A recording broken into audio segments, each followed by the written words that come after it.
আমাদের বাংলাদেশে সত্যবাদী সাদিকিন বান্দা কারা? হক্কানি আলেম কারা? বর্তমানে জেলখানায় বন্দী আছে যারা, তারাই হক্কানি আলেম। জোরে কোন কথা ঠিক কিনা?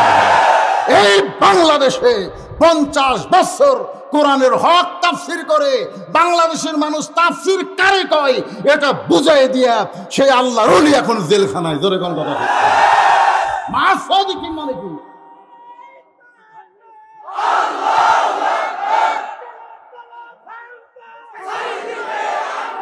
লিল্লাহি তাকবীর। কোরআনের আয়াত ধরে ধরে শোনেন। কোনদিন আপনারা শুনেছেন বাংলাদেশে কোরআনের আয়াত তেলাওয়াত করার পরে এটা কোন সূরা, কোন পারা, কোন রুকু, কত আয়াত, এটা কে কথা? এত সুন্দর করে একটা তরতাজা যুবক আমার ভাইস্তা এখন জেলখানার বন্দী হয়ে আছে, যিনি কোরআনের হক কথা বলে। নামও বাপের নাম আজিজুল হক, তার নাম হলো মামুনুল হক। জোরে কোন কথা ঠিক করে? আজকে সে কোথায়? আর আমরা তেল তেলা এই তেল তেলা করে ধরলে হবি না। অকুনু, আল্লাহ বলেছে অকুনু মা সাদিকিন। দরকার হলে ওই হুজুর ধরবার যায় হামা করে জেলখানা যাওয়া লাগবে। বাংলাদেশের খালি 1 কোটি মানুষ খালি বলুক জেলে যাব, জেলে যাব, সরকার কয় ছাড়িয়ে দিব, ছাড়িয়ে দিব। কিন্তু ওমর ফারুক কাঁদতেছে কার কাছে? ইতিমধ্যে পিছনে রাখাল এসে বলে যতই কান্দ, যতই কান্দ, উটের দুধ তোমার ভাগ্যে নাই। ওমর ফারুক বলে রাখাল ভাই, উটের দুধের কোনো দরকার আমার নাই, আমি শুধু জানতে চাই। যুবকগুলো এইভাবে নেটের মধ্যে আটকায় গেছে। জোরে কোন কথা ঠিক? আমি সেই যুবকদেরকে লক্ষ্য রেখে বলতেছি, একটু মনোযোগ দিয়ে শোনো বাবা। আজকে যে কোরআনের তেলাওয়াত হচ্ছে, এই তেলাওয়াতের কারণে ঈমানকে আল্লাহ বাড়ায় দিবে। আর ঈমান সম্পর্কে প্রশ্ন করা হলো ঈমান কি? রাসূল 3 ভাবে বললেন। 1 নম্বর হলো জবানে বলতে হবে আল্লাহ। জবানে কি বলতে হবে? লা ইলাহা ইল্লাল্লাহ। শুধু জবানে বললে হবে না, তাসদিক বিল জানান, এটা কলিজার মধ্যে জায়গা দেওয়া লাগবে। শুধু কলিজার মধ্যে জায়গা নিয়ে হবে না, আমলের মাধ্যমে প্রকাশ করতে হবে। আজকে আমাদের বাংলাদেশে যে আমলগুলো চলতেছে, আমল আমল আমল বোঝেন? এটা বোঝানোর জন্যে সংক্ষেপে আপনাদেরকে নিয়ে যাব হযরত ওমরের কাছে। ওমরের নাম তো সবাই শুনেছেন, কি কোন শোনেন নাই? এই আয়াতের তাফসিরেই হযরত ওমরকে দরকার। কারণ হযরত ওমর এক সময় আল্লাহর নবীকে হত্যা করার জন্য তরবারি ধরেছিলেন। জোরে কোন কথা ঠিক? আবার হযরত ওমর এই কোরআনের কাছে তরবারি জমা দিয়া কোরআনকে নিজের জীবনের আমল বানায় নিলেন। হ্যাঁ, গভীর রাত্রে হযরত ওমর মরুভূমির ভিতরে কাঁদতেছে। গভীর রাত্রে আবু যর গিফারে গিয়ে বলে, আমিরুল মুমিনিন, এই গভীর রাত্রে সবাই ঘুমায় গেছে, অথচ আপনি এমন করে কেন কাঁদতেছেন? ওমর ফারুক বলে, আবু যর, অতীতের কথা আমার মনে পড়ে যায়, অতীতের কথা আমার মনে পড়তেছে আর চোখ দিয়ে পানি পড়তেছে। আবু যর গিফারি বলে, আপনার অতীতের খবর কি? ওমর ফারুক বলেন, অতীতে আমি উঠে রাখাল ছিলাম। সন্ধ্যার সময় উটগুলো নিয়ে যখন বাড়িতে যাইতাম, আমার বাবা তখন রাগ করে বলতো, ওমর, তোমার মাথার চুলের মধ্যে উটের পায়খানা দেখা যায়, তোমার শরীরে উটের পেশাবের গন্ধ দেখা যায়। ওমর ফারুক বলে, বাবা, উট চড়াইতে চড়াইতে আমার ঘুম ধরতো, আর আমি যখন ঘুমায়া যাইতাম তখন উট পেশাব পায়খানা করে তার ছিটা ফোটা আমার শরীরে লাগছে। ওমর কান্দের বলে, আবু যর, যে ওমর একদিন উটের রাখাল ছিল, আজকে সেই ওমরকে আল্লাহ অর্ধ পৃথিবীর খলিফা বানায় দিল। এটা ওমরের যোগ্যতায় নয়, এটা কেবলমাত্র আল্লাহর কোরআনের ওসিলায়। লিল্লাহি তাকবীর। আজকে সেই কোরআন আমাদের বাংলাদেশে আছে না নাই? এখন আছে না নাই? হ্যাঁ, এই কোরআন থাকার পরেও আমাদের বাংলাদেশে এখন সব কিছু হয়। হ্যাঁ, ওমর ফারুক এই কোরআনের ওসিলায় আল্লাহ তাকে অর্ধ পৃথিবীর খলিফা বানাই দিছে। একদিন কোরআন পড়তে পড়তে হযরত ওমর কোরআন তেলাওয়াত করতে করতে চিন্তায় পড়ে গেলেন, যেই কোরআন আমাকে উটের রাখাল থেকে অর্ধ পৃথিবীর খলিফা বানাই দিল, এই কোরআনের শক্তি কেমন এটা নিজের চোখে একটু দেখা দরকার। সুবহানাল্লাহ বলেন। আপনি সারা জীবন কোরআনের ওয়াজ শোনেন, সারা জীবন কোরআন তেলাওয়াত করেন, কোরআনের কোনো পাওয়ার আপনি দেখতে পারবেন না। কিন্তু কোরআন মোতাবেক যখন আমরা চলব, তখন বাংলাদেশে কোরআনের মাহফিল বন্ধ করব, এমন কথা বলার সাহস কারো হবে না। জোরে কোন কথা হচ্ছে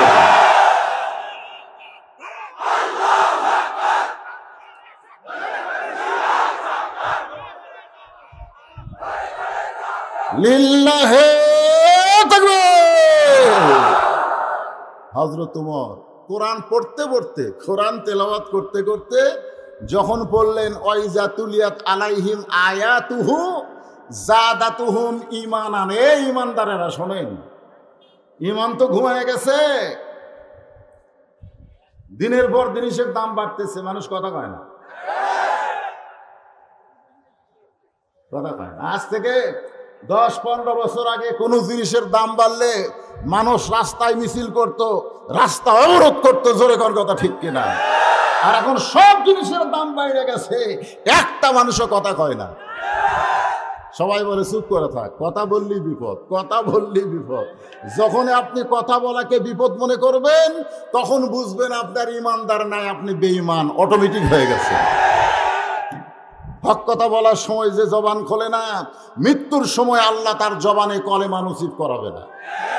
এই জন্য যুবকেরা একটু মনোযোগ দিয়ে শোনেন। ওমর ফারুক আল্লাহর কোরআনের পাওয়ার, এই কোরআনের শক্তি দেখার জন্যে ছদ্মবেশে মদিনার অলি গলি ঘোরা শুরু করলেন।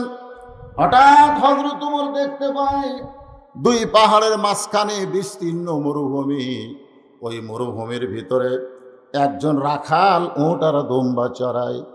ওমর ফারুক আল্লাহর কোরআন দেখার জন্যে, সুবহানাল্লাহ কোন, আল্লাহর কোরআন দেখার জন্যে রাখালের কাছে গিয়া সালাম দিলেন, আসসালামু আলাইকুম রাখাল ভাই, আমার পেটে ক্ষুধা লাগছে, আমি উটের এক পেয়ালা দুধ চাই। দেখছেন, কোরআন দেখবেন কার কাছে? আপনি কি মনে করতেছেন যখন কোরআন দিয়ে বাংলাদেশ চলবে তখন সকলের কাছে আল্লাহর কোরআন পৌঁছে যাবে? জোরে কোন কথা ঠিক কিনা? আসসালামু আলাইকুম রাখাল ভাই, আমার পেটে ক্ষুধা লাগছে, উটের এক পেয়ালা দুধ চাই। রাখাল মুস্কি মুস্কি হাসে। ওমর ফারুক বলে, রাখাল হাসো কেন?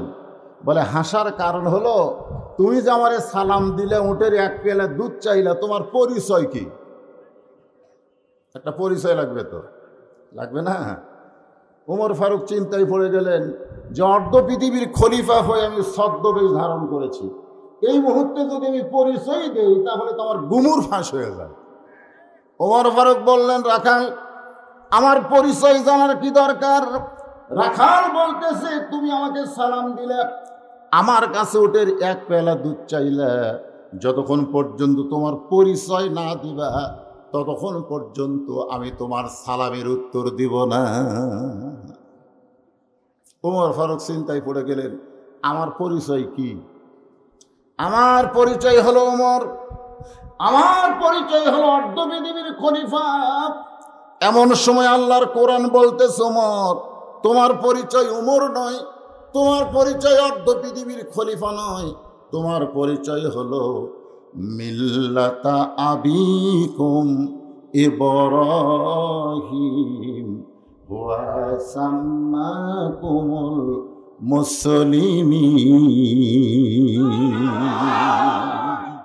তোমার পরিচয় জয় বাংলা, জয় বাংলা। তোমার পরিচয় হলো মিল্লাতা আবিকুম ইব্রাহিম ওয়া সাম্মাকুমুল মুসলিমিন। ওমর তোমার পরিচয় ওমর না, তোমার পরিচয় তুমি অর্ধ পৃথিবীর খলিফা না, তোমার পরিচয় হলো তোমার জাতির পিতা ইব্রাহিম, তোমার নাম রেখেছে মুসলমান। তাহলে আমাদের সকলের পরিচয় কি? যারা বলবেন না মরার সময় কি হয়ে মরবেন, আল্লাহ বলেছেন লা তামুতুন্না, মৃত্যুবরণ করিস না, ইল্লা ওয়া আনতুম মুসলিমুন, যতক্ষণ মুসলমান না হবে ততক্ষণ পর্যন্ত মৃত্যুবরণ করা যাবে না। এ কথা কার? তাহলে জীবিত অবস্থায় আমাদের পরিচয় কি হবে? আরো জোরে, জোরসে বলুন, জোর হলো না, আরো জোরে।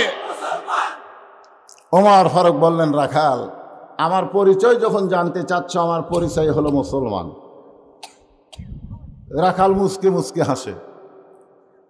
ওমর ফারুক বলে, হাসো কেন? বলে, হাসার কারণ হলো আসল না নকল? তুমি মাহফিলের সভাপতি হলেই তুমি মুসলমান, তুমি প্রধান বক্তা হলেই তুমি মুসলমান, তুমি মসজিদের সামনে কাতারে নামাজ পড়ো তুমি মুসলমান। এত সহজ নয়, সহজ নয়। এই জন্য রাখাল হযরত উমরকে বলতেছে, তুমি যে মুসলমান দাবি করলে, আসল না নকল? ওমর ফারুক চোখের পানি বের করে বলে, রাখাল ভাই মুসলমান তো মুসলমান, এর মধ্যে আসল নকল কি? রাখাল বলতেছে, আসল মুসলমান যারা হবে তারা চাওয়ার ব্যাপারে সতর্ক থাকবে। আসল মুসলমান দরকার হলে ফাঁসির মঞ্চে যাবে, আসল মুসলমান দরকার হলে দুনিয়া থেকে বিদায় নিবে, কিন্তু রাষ্ট্রপতির কাছে বাঁচার দরখাস্ত লেগবে না। আসল মুসলমান যারা হবে তারা জাত্তার কাছে, জাত্তার কাছে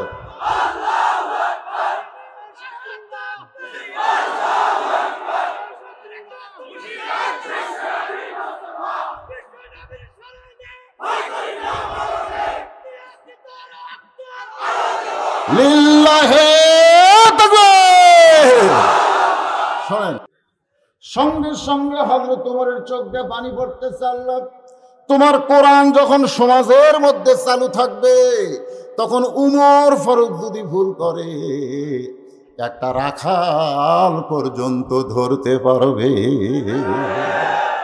আজকে বাংলাদেশে কোনো জায়গায় কোরআন চালু নাই, শুধু একটা জায়গায় কোরআন চালু আছে, সেই জায়গার নাম হলো মসজিদ। জোরে বলেন, জায়গার নাম কি? মসজিদে ইমাম সাহেব আসরের নামাজের 3 রাকাতে যদি বসে, একটা অটো ভ্যান চালক লোকমা দিবার পারে? পারে কি পারে না? ইমাম সাহেব দাওরা পাস, ইমাম সাহেব টাইটেল পাস, কিন্তু 4 রাকাত আসরের 3 রাকাতে বসেছে। যেই মাত্র বসেছে, অটো ভ্যান চলায় ওই 3 নম্বর কাতার থেকে আল্লাহু আকবার, আল্লাহু আকবার। এখন বলেন, ইমাম যদি মনে মনে কয় আমি টাইটেল পাস, দাওরা পাস, আমি আজকে স্বৈরাচারী, বসছি তো বসছি আর উঠবো না, বসছি তো বসছি আর উঠবো না, এই মনে করে ইমাম যদি বসাই থাকে, আপনারা বলেন তো মসজিদের সব মুসল্লি অটো ভ্যানালার পক্ষে হবে না ইমামের পক্ষে হবে? ইমাম কিন্তু নেতা, কিন্তু নেতা ভুল করার পরে যদি ভুলকে সংশোধন না করে স্বৈরাচারী অবস্থায় থাকে, তখন মসজিদ সমস্ত মুসল্লি ওই অটো ভ্যানওয়ালার পক্ষে যায়। এটাই হলো কোরআনের সমাজ। নেতা ভুল করলে লোকমা খাবে, লোকমা খাওয়ার পরে যদি সংশোধন না হয়, ওই নেতাকে পরিবর্তন করে নতুন একটা ইমাম নিয়োগ দিতে হবে। জোরে গন্ধটা ঠিক না? আপনারা বলেন তো, বাংলাদেশের অন্য কোনো জায়গায় লোকমা দিলে শোনে? খালি এক জায়গায় শোনে, সেটা হলো মসজিদ। আচ্ছা, কেন শোনে কন তো? মসজিদে লোকমা দিলে কেন ইমাম খেয়াল করে? না না, এখানে আর একটা কারণ আছে। কারণটা হলো কি, এভাবে দেখাচ্ছে, দেখান, এই যে দেখতেছেন না হুজুর, ওটা হলো আমার জায়গা।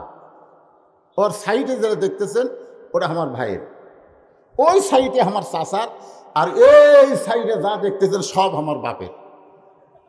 তো সবই যদি তোমাকে হয়, আল্লাহর কোনটা? তখন বলতে যে হুজুর, আল্লাহটা দেখতে গেলে 2 মিনিট হাঁটা লাগবে।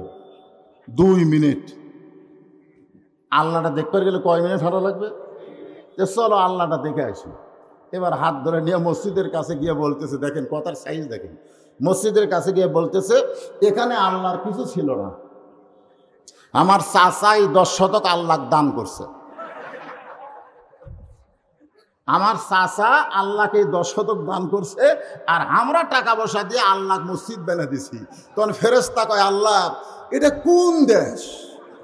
এটা কোন দেশ যে দেশে তোমার কিছু নেই, ওর চাচা দান করলে তুমি পাও, আর ওরা টাকা দিয়ে তোমার ঘর বানায় দেয়, ওই দেশের নাম কি? আল্লাহ বলে, ওইটা হলো ফেরাউনি বাংলাদেশ। ওইটা হলো ফেরাউনি বাংলাদেশ। শুধু মসজিদের মধ্যে আল্লাহকে ওরা রাখছে, আর মসজিদের মধ্যে শয়তানকে রাজত্ব করতেছে। জোরে কোন কথা ঠিক কিনা ভাইজান? শুধু মসজিদের মধ্যে নেতাকে লোকমা দেবার পারেন, কিন্তু মসজিদের বাইরে সমাজের চেয়ারম্যান, সমাজের এমপি, উপজেলা চেয়ারম্যান যখন কোনো ভুল করে তখন জনগণ লোকমা দেয় না। মসজিদের ইমামকে যেমন লোকমা দিয়ে সাইজ করছেন, বাহিরের নেতাকে যদি সাইজ করতে চান তাহলে মানব রচিত আইন দিয়ে হবে না, কেবলমাত্র আল্লাহর কোরআন লাগবে। জোরে কোন কথা ঠিক কিনা?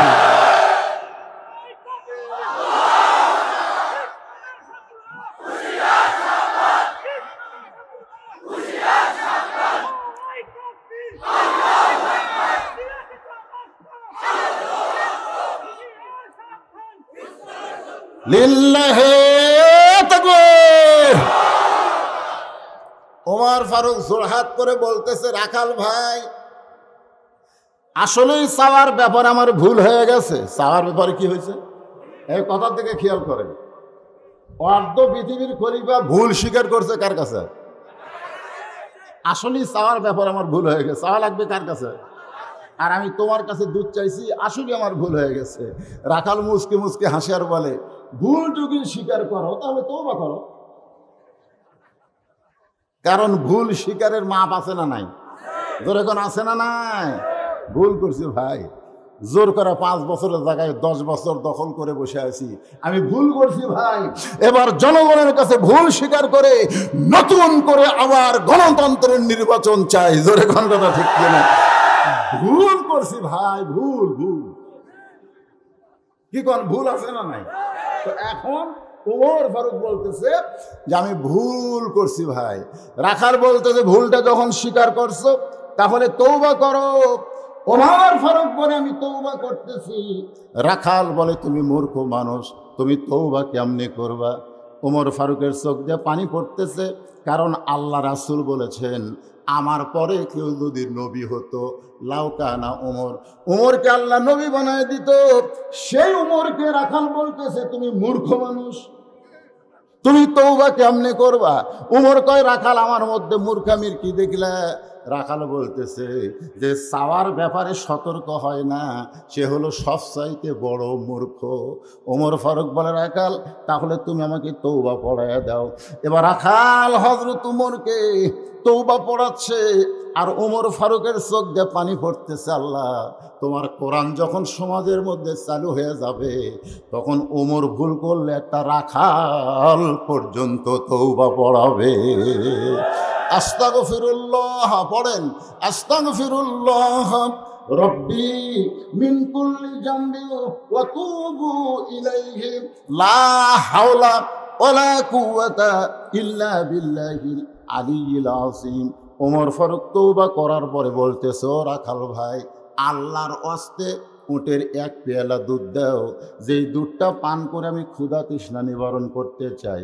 আগে শুধু বলেছিল রাখাল ভাই, এখন বলতেছে আল্লাহর ওয়াস্তে। রাখাল মুচকে মুচকে হাসে। ওমর ফারুক বলে, আবার হাসো কেন?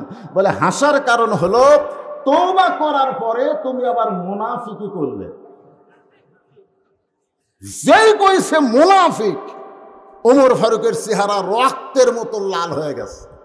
আপনারা জানেন, কাফের আর মুনাফিক এই দুটার মধ্যে কিন্তু কাফের ভালো। এই দুটার মধ্যে কে ভালো? কাফের ভালো। কাফের জাহান্নামের উপরে থাকবে, আর মুনাফিক থাকবে জাহান্নামের তলে। কাফের পেশাব পায়খানা করবে জাহান্নামের উপর থেকে, আর তলে থেকে মুনাফিক হলেই খাবে। তো সাহাবীরা বললেন, এ রাসূলুল্লাহ, এই মুনাফিক কে? আল্লাহ রাসূল বললেন, কাফেরের মধ্যে, ইহুদির মধ্যে, খ্রিস্টান মধ্যে, হিন্দুদের মধ্যে কোনো মুনাফিক নাই। মুনাফিকের আবাদ হবে মুসলমানের ভিতরে। বর্তমানে গোটা পৃথিবীর ভিতরে যত মুসলিম কান্ট্রি আছে, সবচাইতে মুনাফিকের দেশ হলো বাংলাদেশ। জোরে কারণ কথা বলতে, সবচাইতে বেশি মুনাফিক আমাদের বাংলাদেশ হচ্ছে। এই যে হো হো করতেছেন, মিছিল করতেছেন, এখনই যদি দুটো পুলিশ আসে তেজের দিকে, একটাও থাকবে না। আমি দেখছি তো তাই, তেজের উপরে আমাকে গ্রেফতার করছে, তেজের উপরে হাজার হাজার লোক ফেটে ফেলে তোমরে, একটাও নাই। পরে পুলিশ করছে, হুজুর দেখলে ওরা গেল কোথায়? আমি বললাম ঠিকই কোথায়। তো পুলিশ কয়, হুজুর আমরা আমাকে ধরবার আসিনি, আপনাকে রিজিভ শুনতে গাড়ি তুলবার আইছি। জনগণ বুঝবার পারলো না। পরের দিন খবর হলো বদরুশিদ ধরা খাইল। দেখছেন ওমর ফারুককে রাখাল কি বলতেছেন, একটু মনোযোগ দিয়ে শোনেন। তওবা করার পরে তুমি আবার মুনাফিকি করলে। ওমর ফারুক বলে, রাখাল আমার মধ্যে মুনাফিকির কি দেখলে? রাখাল বলতেছে, লিমা তাকুলু মালা তাফআলু। আল্লাহ আকবার কর না কেন?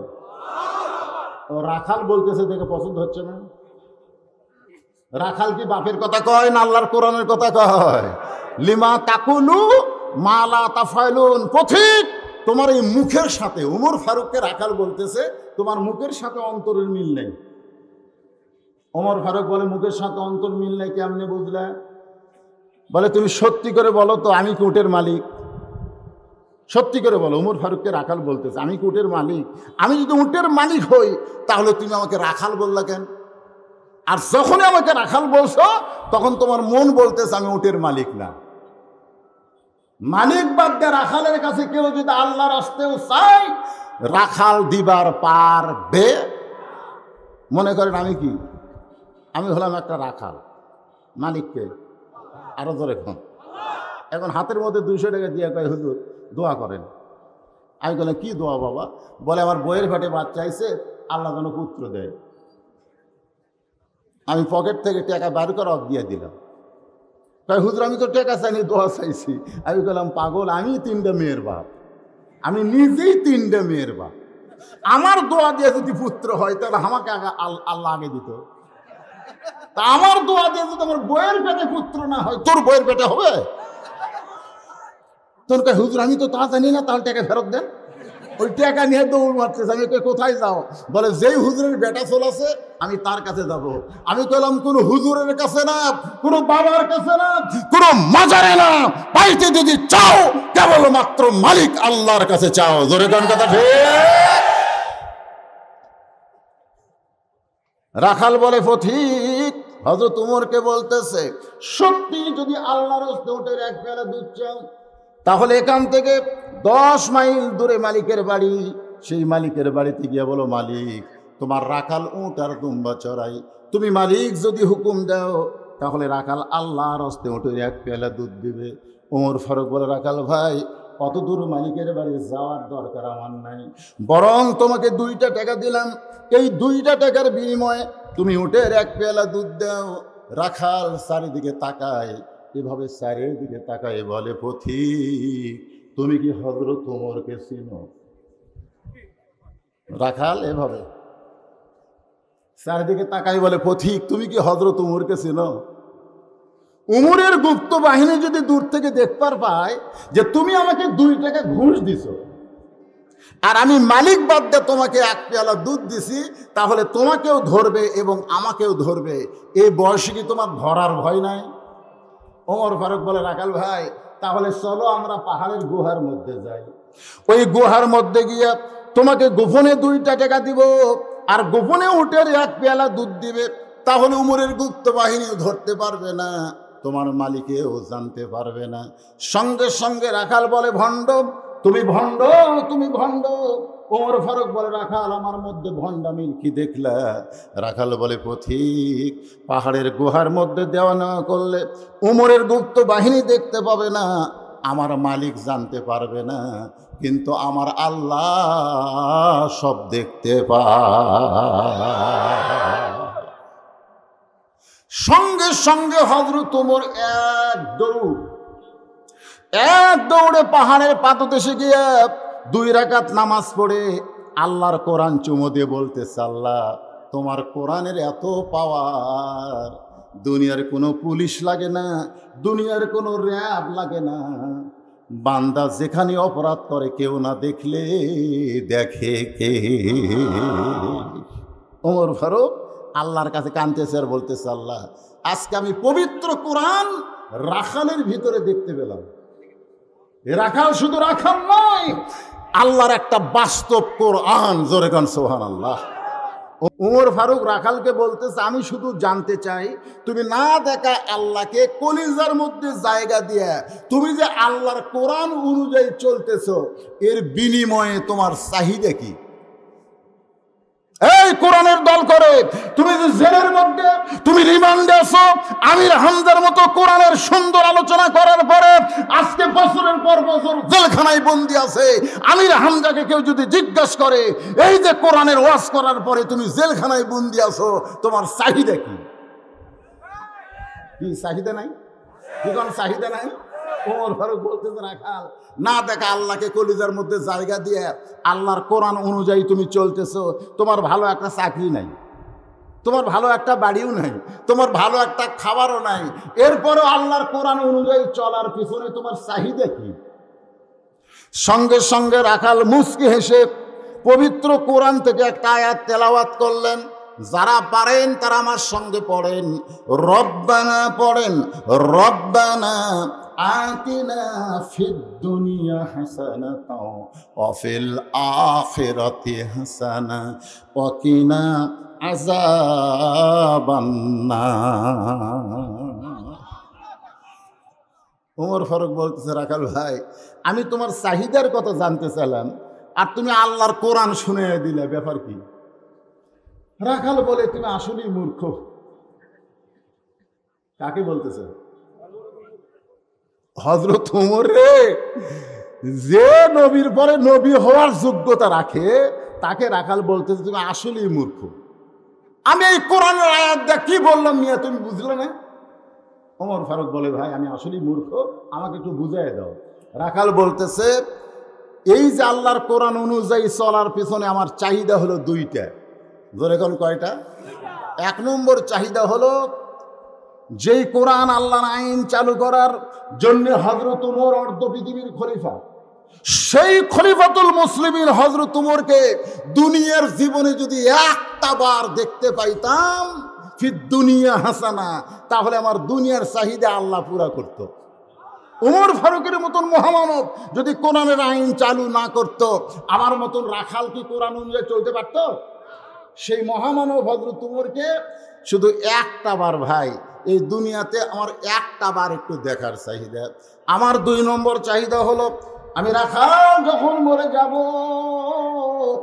অধম রাখালকে আল্লাহ যেন জান্নাত দেয়, অবিল আখিরাতি হাসানা ওয়া কিনা আযাবান নার।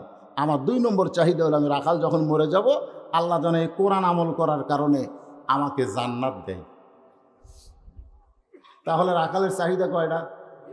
এক নম্বর চাহিদা হলো হযরত ওমরকে এক নজর দেখবে, আর দুই নম্বর চাহিদা হলো মরে গেলে জান্নাতে যাবে। হযরত ওমর দৌড়ে এসে রাখালের হাতটা আমার হাতের দিকে তাকান, এভাবে খপ করে ধরে 3 বার চুমা খাইছে। রাখাল বলে, পাগল নাকি রে, আমার ঘামা হাতে তুমি চুমা খাও? ওমর ফারুক বলে, রাখাল তোমার দুই নম্বর চাহিদা আল্লাহ পুরা করছে।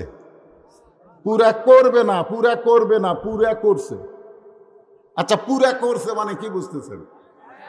আশারে মুবাশশারা 10 জন সাহাবী, রাসূল বলেছেন আশারে মুবাশশারা 10 জন সাহাবী, এরা কি জান্নাত পাবে না পাছে?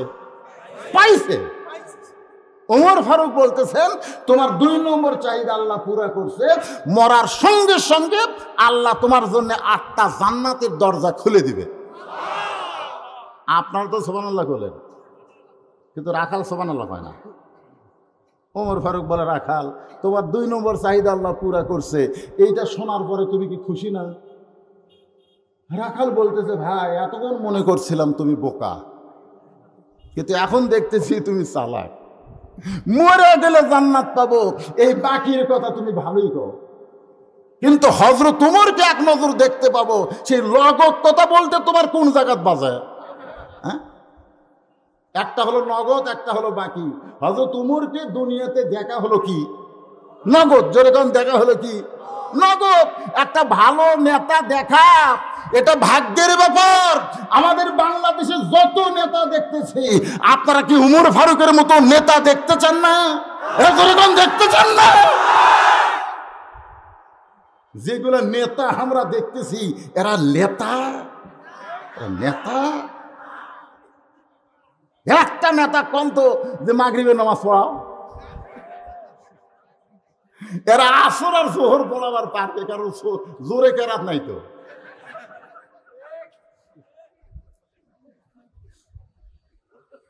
রাখাল বলতেছে মরে গেলে জান্নাত পাবো, এই কথা তুমি সহজেই বলতে পারো, কিন্তু হযরত উমরকে এক নজর দেখবো, এই নগদ কথা বলতে তোমার কোন জায়গায় বাজে? উমরের চোখ দিয়ে দর দর করে পানি পড়তেছে। পানি পড়ার কারণ হলো যে রাখাল আমাকে তওবা পড়াইছে, যেই রাখাল আমাকে মুনাফিক কইছে, যেই রাখাল আমাকে ভণ্ড কইছে, এখন যদি বলি আমি উমর, বলাও সারা, রাখাল হাত ফেল করে মরাও সারা। জোরে কোন কথা ঠিক কিনা? আমার কথা কি বুঝতেছেন না? উমর ফারুক কিন্তু চিন্তা করতেছে, যে রাখাল আমার তওবা পড়ানো, যে রাখাল আমাকে মুনাফিক হলো, যে রাখাল আমাকে ভণ্ড করছে, এখন যদি রাখালের সামনে বলি ভাই তুমি যে উমরক দেখবার চাও, আমি সেই উমর, এ বলাও সারা মরাও সারা। জোরে কোন কথা ঠিক কিনা? কারণ বাংলাদেশে হঠাৎ কিছুতে মানুষ হার্ট ফেল করে।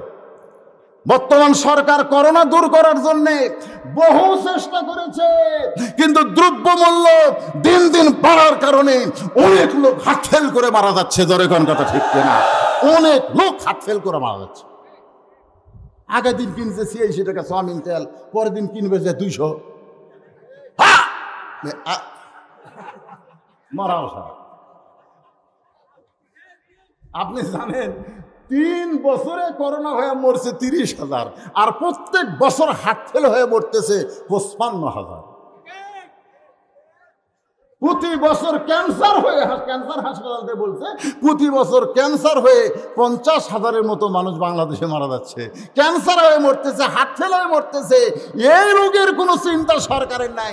আর করোনা হয়ে মরলে কোরআনের মাহফিল বন্ধ করা যায়। জোরে করার কথা ঠিক না? হায় হায় হায় হায়, কি যে দোহাই দিছিল ভাই। একটু মনোযোগ দিয়ে শুনবেন, গুরুত্বপূর্ণ কথা। ওমর ফারুক চিন্তায় পড়ে গেলেন যে আমি যে ওমর, এইটা রাখালকে কেমনে বলি? বলা যাবে? এমন সময় আল্লাহর কোরআন সব সমস্যার সমাধান। আমরা কোরআনের সাথে নাই বলে আমরা সমাধান পাচ্ছি না। তেলের দাম কমানোর সমাধান কোরআনে নাই, এই গোস্তর দাম কমানোর সমাধান কোরআনে নাই। সেই জন্য আমি যে বলবো সব সমস্যার সমাধান দিতে পারে বাংলাদেশ সরকার না, দিতে পারে আল্লাহর কোরআন। জোরে কোন কথা ঠিক কিনা? বাংলাদেশের সরকার সমস্যার সমাধান বাড়াবার পারে, কমাবার পারে না। আর কমাবার মালিক হচ্ছে একমাত্র আল্লাহর কোরআন। জোরে কোন ঠিক? এই জন্য টুটি ফাটিয়া স্লোগান দেওয়া লাগবে, সব সমস্যার সমাধান আল কোরআনের আলো। কোরআন হাদিস যেখানে, দুনিয়ার মুসলমান লিল্লাহে তাকবীর। মাশাআল্লাহ। দেখেন বাবা, ও তো মর্দে মুজাহিদ রে। সুবহানাল্লাহ। শোনেন, তাহলে হযরত উমর যে উমর এখন রাখালের কাছে কি পরিচয় দিবে, তার দায়িত্ব কোরআন নাই? আল্লাহর কোরআন বললেন, শোনেন মনোযোগ দিয়ে শোনেন, উদউ ইলা সাবিলি রাব্বিকা বিল হিকমাহ। আপনাকে চেয়ারম্যান সাহেব কি বলে গেল? কি বলে গেল? যদি উচ্ছৃঙ্খল কিছু হয় আগামী বছর থেকে আর মাহফিল করবার দিবি না। চেয়ারম্যান সাহেব আগামী বছর থেকে মাহফিল করবার দিবি না, এর আগেই হয়তো আজরাইল আসবার পারে। জোরে কোন কথা ঠিক কথা ঠিক না? বউ শোনেন, আমার বউ আমাকে কইছে আপনি তো নীলফামারী যাচ্ছেন, রাত কয়টার সময় বাড়িতে আসবেন? আমি বউয়ের কপালে চুমাতে কইলাম আমি বইয়ের কপালে সুমাতে কইলাম বাড়িতে আসার কোনো গ্যারান্টি নাই। বউ কয় কেন? বলে রাস্তার মধ্যে যদি আজরাইল ধরে। আমার বউ চমকে কয় আরে এতদিন আপনাকে পুলিশ ধরা র্যাব ধরার চিন্তা করছি, কিন্তু আজরাইল ধরার চিন্তা তো করিনি। চেয়ারম্যান সাহেব আগামী বছর পর্যন্ত কি গ্যারান্টি আছে? শোনেন, কোনো ইয়ে আছে? এখান থেকে উঠে বাড়ি যাবেন তার কোনো গ্যারান্টি আছে? যে কোনো সময়। এজন্য আব্দুল আলিম কইছে এক পলকের নাই ভরসা, পড়েন, এক পলকের নাই ভরসা মিশে সকল আশা, কখন বুঝি দারুণ ঝড়ে ভাঙবে তোমার বাসা। আমার হীরামন পাখি, আমার প্রাণ পাখি, তোরে কোথায় রাখি পাখি রে, সবই মিশে আর ফাঁকি। এখানে কয়টা ছেলের আসলে অসুবিধা হচ্ছে, মানে এইটা আমার মুখের কাছে থাকে তো ওরা তো আমাকে দেখতে পাচ্ছে না, এই জন্য একটু সমস্যা হচ্ছে। আপনারা যে মতো দেখতে পাচ্ছেন এরা তা পাচ্ছে না, এই জন্য ও আস্তে এদের উপরে তাসির কম করতেছে। এবার মাঝে মধ্যে আমি মাথা এরকম করম, বুঝলি? আল্লাহ কোরআনে বললেন উদু ইলা সাবিল রাব্বিকা বিল হিকমা। এই আয়াতের বাংলা অর্থ হলো ডাইরেক্ট যখন বলবার পারবা না, ডাইরেক্ট বলার যদি কোনো পরিবেশ না থাকে তাহলে হিকমতের সাথে বলা লাগবে। জোরে কোন ঠিক কিনা? বর্তমানে হয়তো অনেক জায়গায় আমরা বক্তারা ডাইরেক্ট অ্যাকশন দিবার পারতেছি না, তাই বলে তো অ্যাকশন বাদ দেওয়া যাবে না, ওটা হিকমতের মার মারা লাগবে। জোরে কোন কথা ঠিক কিনা? ওমর ফারুক চিন্তা করলেন আমি যে উমর, এইটা ডাইরেক্ট রাখালকে বলা যাবে না, বললে রাখাল হার্ট ফেল করবে। এই জন্যে হিকমতের সঙ্গে দাওয়াত দিয়ে বলতেছেন রাখাল ভাই, তুমি যদি সত্যি হজরত ওমরকে দেখবার চাও তাহলে ফজরের নামাজ তোমাকে সামনে কাতারে আদায় করা লাগবে। ফজরের নামাজ যদি সামনে কাতারে পড়তে পারো তাহলে মেহরাবের দিকে তাকায় দেখবা যেই মানুষটা ইমামতি করতেছে ওই মানুষটি হলেন হযরত ওমর।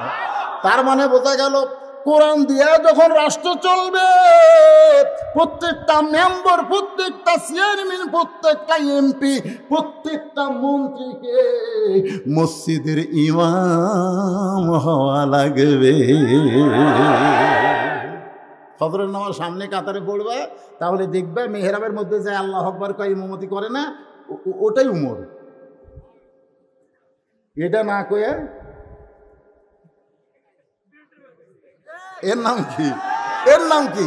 তা আমি আপনাদেরকে ডাইরেক্ট বলবো না, তাই বলে কি বলবো না, এইভাবে বলবো, ঠিক আছে? তাই বলে মনে করেন না যে হক কথা বাদ দিয়ে সে বক্তা ওয়াজ করে জাহান্নামের কিসি দিয়ে আল্লাহ জিব্বা কাটবে, সে বক্তা আমি না। ওয়াতাওয়াসাবিল হক, হকের কথা বলতেই হবে। ধরে কোন ঠিক? ওমর ফারুক বললেন রাখাল সত্যি যদি হযরত ওমরকে দেখবার চাও তাহলে ফজরের নামাজ তোমাকে সামনে কাতারে আদায় করা লাগবে। রাখাল ছোট বাচ্চার মতন কান্দে। ওমর বলে রাখাল কান্দো কেন? বলে আমি রাখাল হওয়ার কারণে মসজিদের বারান্দায় নামাজ পড়ি, মসজিদের ভিতরে ঢোকার সাহস আমি কোনোদিন পাই না। মসজিদের মধ্যে নবীর দামি দামি সাহাবি, ওই দামি দামি সাহাবির মধ্যে আমি রাখাল কেমনে যাই, এই জন্যে আমি বারান্দায় নামাজ পড়ি। ভাই ওমর ফারুক রাখালের হাতটা ধরে বলতেছে মসজিদের মধ্যে দামি দামি আর তুমি রাখাল কম দামি, এ কথা তোমাকে বুঝাইছে কে? ইসলামে এই কথা আছে যে তুমি রাখাল কম দামি আর মসজিদের মধ্যে দামি দামি, এই কথা তো ইসলামে নাই। ইসলামে আছে ইন্না আকরামাকুম ইনদাল্লাহি আতকাকুম, ওই ব্যক্তি সবচাইতে দামি হবে যার কলিজার মধ্যে রাষ্ট্রপতির ভয় না, সরকারের ভয় না, পুলিশ সাহেবের ভয় না, কেবলমাত্র আল্লাহর ভয় থাকবে। জোরে গান কথা ভয়। আল্লাহ কোরআনে বলেছে ইন্না আকরামাকুম ইনদাল্লাহি আতকাকুম। হুজুর ইমাম দামি না, ওই যে মুরব্বী কান্দে লাইট নিয়ে বারবার দাঁড়ায় স্লোগান দিচ্ছে, ও হচ্ছে দামি লোক। জোরে কোন কথা ঠিক করে? আমি সিয়ারত বস থেকে মজা মারে ফজা মারতেছি, মনে করতেছেন আমি আগে জান্নাতে যাব। আমার অনেক আগে ওই মুরব্বীকে আল্লাহ জান্নাত দিয়ে দিবে। বক্তা, তুমি সেই খাওয়া খাইছো, আমার যাওয়ার সময় সেই টাকা দিয়ে তুমি যাবে, আর ওই মুরব্বীর এক পয়সাও নাই, দরকার হলে 10 টাকা গামছার দান করছে। তোরে কোন ঠিক কিনা ভাই?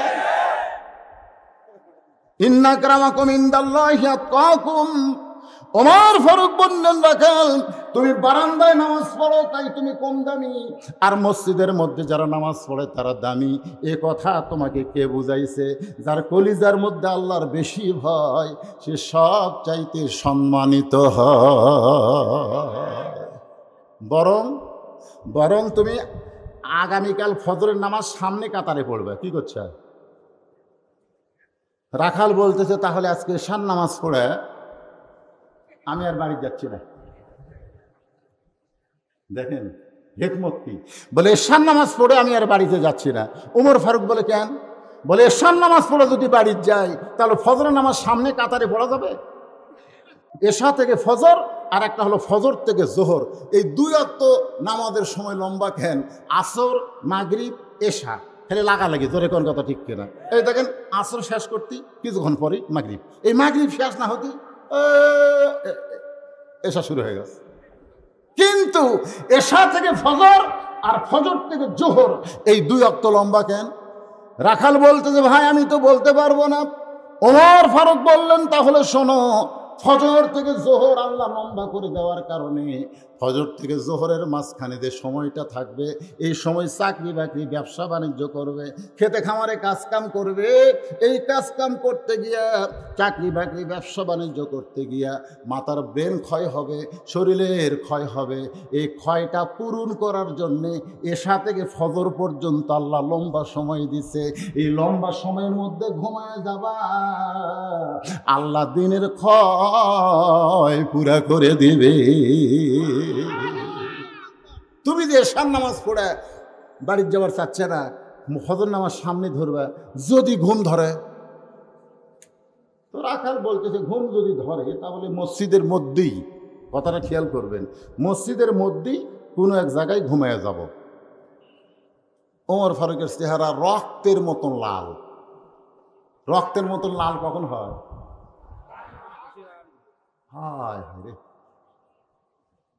রক্তের মতন চেহারা লাল করছে, কিন্তু নেতা হওয়ার কারণে ভাষা নরম, রাগ আছে এটি, মুখ দিয়ে ভাষা। কারণ নেতা রাগ কন্ট্রোল করা শেখা লাগবে। নেতা হলে গেলে আয় যার যা আছে তাই লিয়ে আই রে, এই শালা নেতা না, এলো সন্ত্রাসী। জোরে কোন কথা ঠিক না? যার যা আছে তাই নিয়ে আসো, ওই নেতা, ওই হলো ডাকাত। হযরত ওমরের রক্ত কপালে এসে গেছে, লাল হয়ে গেছে, কিন্তু মুখটা ভাষা নরম করে বলে, রাখাল ভাই, মসজিদের মধ্যে ঘুমানোর দলিল চাই। তুমি যে মসজিদের মধ্যে ঘুম পাবা, সেই ঘুমের দলিল কি? আল্লাহ কোরআনে বলেছেন, ফাইজা কুদিয়াতিস সালাতু ফান্তাশিরু ফিল আরদ। নামাজ হয়ে গেলে মসজিদ থেকে বের হওয়া লাগবে। জোহরের নামাজ পড়ে সবাই বের হয়ে গেছে, কিন্তু ওরা 4 জন, 4 ফ্যান, 4 জন, কয় ফ্যান? সবাই কিন্তু নামাজ পড়ে চলে গেছে, ওরা 4 ফ্যান দিয়ে 4 জন গল্প করতেছে। তো ফেরেশতাকে, আল্লাহ সবাই নামাজ পড়ে বাড়ি গেল, এই 4 জন যে 4টা ফ্যান দিয়ে গল্প করতেছে, এর কি রেজাল্ট কি? আল্লাহ বলতেছে, এদের রেজাল্ট হলো এরা নামাজ বাদ দেওয়া অযথা গল্প করার সময় মাথার উপর যে ফ্যান ঘুরিছে, এই ফ্যানের বিল এই 4টা শয়তান আলাদাভাবে না দিলে এরা জান্নাতে যাবার পারবে না। কারণ মসজিদ ওর বাপের ঘর না, ইচ্ছা মতো ফ্যান ঘুরাবি। জোরে কোন কথা ঠিক করে? এ কথা কোন ঠিক?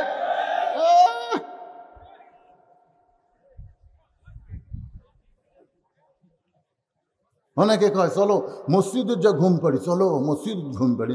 মসজিদ ঘুম পাড়ার জায়গা? ওমর ফারুক বললেন, আজানের গুরুত্ব দিও। যেই মাত্র ফজর আজান দিবে, আমার আগে যেই বক্তা ওয়াজ করলো, ফজরের নিয়ে আপনাদের সামনে ওয়াজ করেছে। জোরে কোন ঠিক কিনা? 5 ওয়াক্ত নামাজের মধ্যে ফজরের গুরুত্ব কম না বেশি? আসসালাতু খায়রুম মিনান নাওম শোনার সঙ্গে সঙ্গে উঠে তুমি তড়ি ঘড়ি করে মসজিদে গিয়া সামনে কাতারে যদি দাঁড়াবার পারো তাহলে হযরত ওমরকে তুমি দেখতে পাবা। এতদিন রাখাল নামাজ পড়েছে বারান্দায়, কিন্তু আজকে নামাজ পড়বে সামনে কাতারে, কেবলমাত্র হযরত ওমরকে এক নজর দেখার জন্যে। মনে আছে না, ভুলে গেছেন? প্রতিদিন রাখাল এই লাইয়ের তেল দিয়ে হাঁটতো। লাইয়ের তেল দিয়ে হাঁটা মানে কি বারান্দা তুলবি দেয়? আপনারা বলেন তো, সব মুসল্লি সমান? যারা সামনে কাতারে নামাজ পড়ে তারা আর বারান্দার যারা নামাজ পড়ে তারা কি সমান? এতদিন রাখাল কোথায় নামাজ পড়তো? কিন্তু আজকে সামনে কাতারে নামাজ পড়বে। যেই মাত্র আজান শুনেছে সঙ্গে সঙ্গেই জোরে সোরে মসজিদের দরজায় গিয়ে বলতেছে, ও বারান্দা, এতদিন তোর উপরে নামাজ পড়তাম, কিন্তু আজকে শুধু হযরত ওমরকে দেখার জন্যে ভিতরে ঢুকতেছি। তুই রাগ করিস না, খালি দেখা হলি আগামীকাল থেকে আবার এই কাম হবে।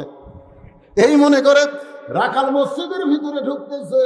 মসজিদের মধ্যে যখন ঢুকবেন, আপনার আইন মতো ঢুকবেন না আল্লাহর আইন মতো ঢুকবেন? আপনার আইন হলো বাম পাও। রাস্তা দিয়ে যখন চলবেন তখন কোন সাইডে চলবেন? যখন কোন সাইডে? তার মানে আপনারা যে রাস্তাতে গাড়ি চালান কোন সাইড দিয়ে? তো তাহলে ডান সাইড কোন কেন? আপনার আইন হলো বাম সাইড, শয়তানের আইন হলো বামপন্থী, আর আমার আল্লাহ হলো ডানপন্থী। যখন মসজিদে ঢুকবেন তখন কোন পায়ে ঢুকবেন? শুধু ডান পায়ে ঢুকলে হবে না, জবান খুলে একটা দোয়া পড়া লাগবে, আল্লাহুম্মা আফতাহ লি আবওয়াবা রাহমাতিক। রাখাল ডান পায়ে দোয়াটা পড়ে মসজিদের সামনে কাতারে যাওয়ার চায়। একেবারে দরজার থেকে সামনে কাতারে যখনই রাখাল যাওয়ার চায়, প্রত্যেকটা সাহাবী নড়ে সরে রাখালকে যাওয়ার রাস্তা করে দেয়। যখন রাখালকে সামনে যাবো ভাই, তখন সাহাবীর লড়ে যাওয়ার রাস্তা করে দেয়। রাখাল মনে মনে কয়, আল্লাহ রে, এতদিন বারান্দার থাকা কি ভাবলাম রে, মসজিদের ভিতরে দামি দামি, আজকে ঢুকে দেখতেছি আমিও যা এরাও তাই, আমিও যা এরাও তাই। আসলে বাইরে থাকলে তো এটা বোঝা যাবে না, এটা ইসলামের ভিতরে ঢোকা লাগবে। জোরে কোন কথা ঠিক? সারা জীবন বেড়া ভিক্ষা করছে মানুষের দরজা, 2 মুঠ 4 মুঠ করে চাউল পায়, বউ লিয়ে যা দেয়, বউ রাগ করে কয় এটা একটা ভিক্ষা হলো। স্বামী কয়, কে রে কি করবো, এর বেশি তো মানুষ দেয় না। বউ কয়, বাদশাহ সাজানের কাছে যাওয়ার পারবেন, বাদশাহ সাজানের কাছে যাওয়ার পারবেন। এলা সাধারণ মানুষের কাছে ভিক্ষা চাই, কি করবেন? বাদশাহ সাজানের কাছে যান, এমন দেওয়া দিবে 2-4 বছরের ভিক্ষা করা লাগবে না। বইয়ের কথা শোনা ফকির বাদশাহ সাজানের রাজ দরবারে গেছে। একজন লোককে বলতেছে, হ্যাঁ এই বাদশাহ সাজান কোথায়? বলো, ও যে ঘরের মধ্যে ঢুকছে, দাও। ফকির ঘরের কাছে যায়, দেখে দরজা বন্ধ, একটা জানালার পাল্লা খোলা আছে, ওই পাল্লা দেওয়া ভিতর দিকে তাকে দেখে একজন মানুষ। গোটা ঘরের মধ্যে কয়জন? একজন মানুষ এভাবে হাত তুলে বলতেছে, ও বাদশাহ, তোমার দরবারে আমি ফকির বলে 2 চোখ দিয়ে দর করে পানি ছাড়তেছে। ফকির কই, কে রে? আসলাম বাদশার কাছে, আসা দিকে বাদশা নিজেই ফকির হয়ে কাঁদতেছে। এতদিন দূরে থেকে ভাবছিলাম বাদশা, কিন্তু আজকে কাছে আসা দেখলাম উইও যা হামুও তাই, উইও যা হামুও তাই। এটা কিন্তু দূরে থাকা বোঝা যাবে না, এটা কাছে গেলে বোঝা লাগবে। এই জন্য আল্লাহ বলেছেন, উদুখুলু ফিস সিলমি কাফা। এতদিন বারান্দার থেকে মনে করলাম এরা দামি দামি সাহাবী, হ্যাঁ, আর আজকে দেখতেছি হামুও যা এরাও তাই। আমি নিজের চোখে দেখছি ভাইজান, আমার নিজের চোখে দেখা, ডান পাশে আওয়ামী লীগ, বাম পাশে বিএনপি, মাঝখানে জামাত। হ্যাঁ, আমি নিজে দেখছি 3 জন মিলে কাতার সোজা করতেছে। ডান পাশে কে? বিএনপি, বাম পাশে বিএনপি, ডান পাশে আওয়ামী লীগ, আর মাঝখানে জামাত। আওয়ামী লীগ বলতেছে, ভাই সামনে যা, সামনে যা। বিএনপি বলতেছে, ভাই সামনে যা, সামনে যা। মানে জামাতক বলতেছে, ইমামতি কর।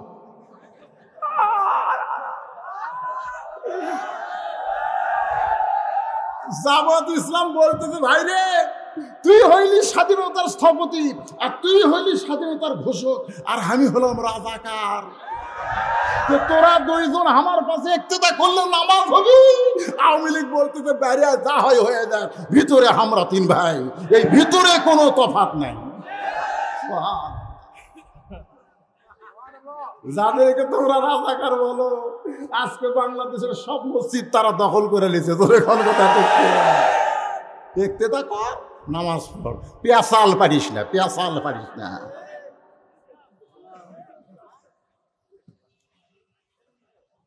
আল্লাহর বান্দার একটু মনোযোগ দেন। রাখাল চলতে চলতে একেবারে সামনে কাতারে মেহরাব বরাবর উমর ফারুক যেখানে নামাজ পড়াবে সেই বরাবর পিছনের কাতারে রাখাল ফজরে 2 রাকাত সুন্নত নামাজ আদায় করেছে। আপনারা বলেন তো 5 ওয়াক্ত নামাজে কত রাকাত সুন্নত পড়া লাগে? এই 5 ওয়াক্ত নামাজ মিলে কয় রাকাত সুন্নত পড়াই লাগবে? না পড়লে গুনাহ হবে। জোরে বলেন কয় রাকাত? আরো জোরে। 12 রাকাত। মানে জোহরের হলো 6 রাকাত, জোহরের আগে 4, পরে 2, তারপরে মাগরিবের পরে 2 রাকাত, এশার পরে 2 রাকাত, আর ফজরের আগে 2 রাকাত। এই 12 রাকাত হলো সুন্নতে মুআক্কাদা। রাসূল বলেছেন এই 12 রাকাত সুন্নতের মধ্যে ফজরের 2 রাকাত সুন্নত এত দামি, আসমান জমিন বিক্রি করে দিলেও তার সমান হবে না। তো রাখাল ফজরের 2 রাকাত সুন্নত নামাজ পড়ে চুপটি করে বসে আছে। ইতিমধ্যে একজন সাহাবী, ভাইজান মনোযোগ অন্যদিকে দিয়েন না, ইতিমধ্যে একজন সাহাবী মসজিদের মধ্যে ঢুকে দেখে জায়গা দখল। মসজিদের মধ্যে ঢুকে দেখে কি জায়গা দখল। অন্য বহু জায়গা ফাঁকা আছে, কিন্তু ওই সাহাবী ঢুকে দেখতেছে আমার জায়গা দখল করছে। কে রে? মসজিদের মধ্যে তো কোনো মুসল্লির নির্দিষ্ট জায়গা নেই। হ্যাঁ আছে, আল্লাহ রাসূল বলেছেন। এই শোনেন, এটা রাসূল করে দিয়েছেন। আমি যখন ইমামতি করব, আমি বরাবর পিছনে যেই সাহাবী নামাজ পড়বে তার নাম হলো আবু বকর। আবু বকর যখন ইমামতি করবে, আবু বকর বরাবর যেই সাহাবী নামাজ পড়বে তার নাম হলো উমর। উমর যখন ইমামতি করবে, উমর বরাবর পিছনে যেই সাহাবী নামাজ পড়বে তার নাম হলো ওসমান। ওসমান যখন ইমামতি করবে, ওসমান বরাবর যেই সাহাবী নামাজ পড়বে তার নাম হলো হযরত আলী। আলী যখন ইমামতি করবে, আলী বরাবর পিছনে। রাসূল আর বলেন না। সাহাবীরা বললেন, এ রাসূলুল্লাহ, আলী যখন ইমামতি করবে, আলী বরাবর পিছনে কে নামাজ পড়বে? রাসূল বললেন, মা ইয়ান্তিকু আনিল হাওয়া ইন হুয়া ইল্লা ওয়াহয়ুহা। আমি রাসূল ততক্ষণ পর্যন্ত বলতে পারি না যতক্ষণ পর্যন্ত আল্লাহ না বলায়।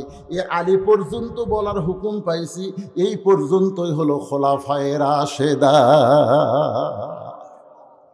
তাহলে হযরত উমর যখন ইমামতি করবে, উমর বরাবর পিছনে কে দাঁড়াবে? জোরে কর, নাম কর, জোরে কর। কিন্তু বসে আছে ওসমান গনি। কয় কে রে? আমার জায়গা দখল করে বসে আছে।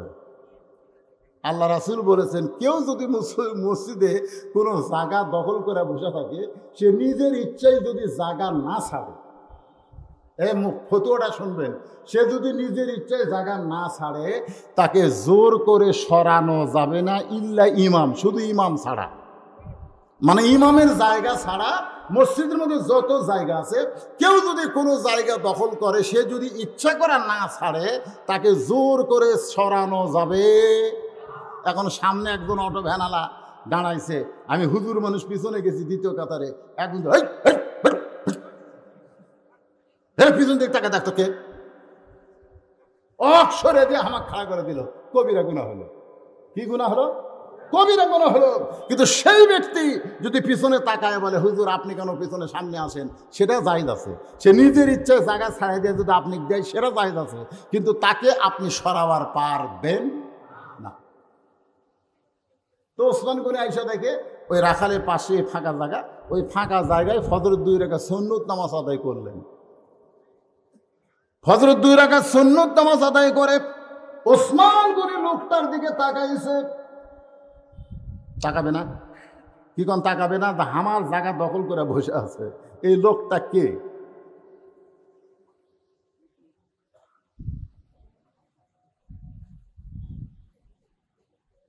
কি দেখুন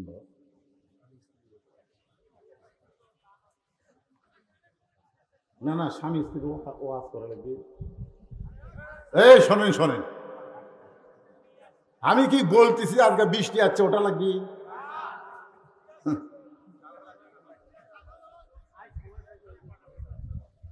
একজন স্ত্রী তার স্বামীর কাছে কেমন হওয়া দরকার এবং একজন স্বামী তার স্ত্রীর কাছে কেমন হওয়া দরকার এ ব্যাপারে কিছু কথা বললেন, মারাত্মক কথা।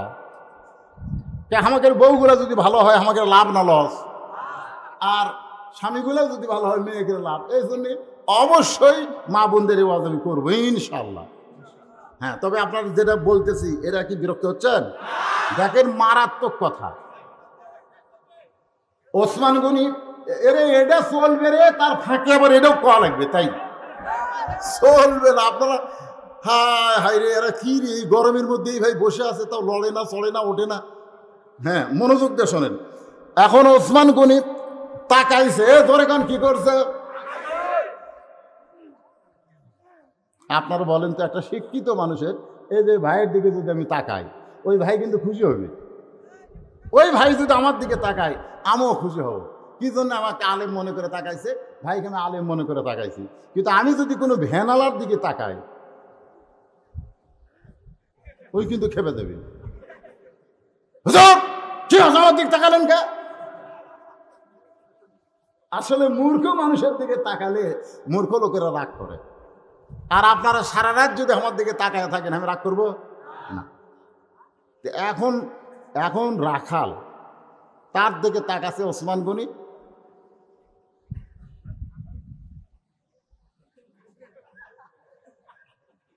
কেবল 3 বার, শোনেন হাদিসে রয়েছে, 3 বারে কেবল যেই তাকাবার চাইছে, রাখাল চিল্লা বলে এমন একটা ধামকি মারছে, এই মিয়া আমার চেহারার মধ্যে কি আছে মিয়া, বারবার তাকাও। ওসমান গনি বসা মানুষ কাঁপতে কাঁপতে দাঁড়ায় গেছে। কারণ আল্লাহ রাসূল বলেছেন, আমার যত সাহাবী সবচাইতে লাজুক, সবচাইতে নরম হলো ওসমান গনি। ওসমান গনি বলে, ভাইজান আমি শুধু পরপর 3 বার আপনার দিকে তাকাইছি। একজন মুসলমান হিসাবে আরেকজন মুসলমানের চেহারার দিকে তাকানো নাকি অপরাধ? রাখাল বলতেছে, আমি হলাম রাখাল, আমি হলাম রাখাল, আমার মধ্যে এমন দেখার কি আছে? ওসমান গনি মুচকি মুচকি হাসতেছেন।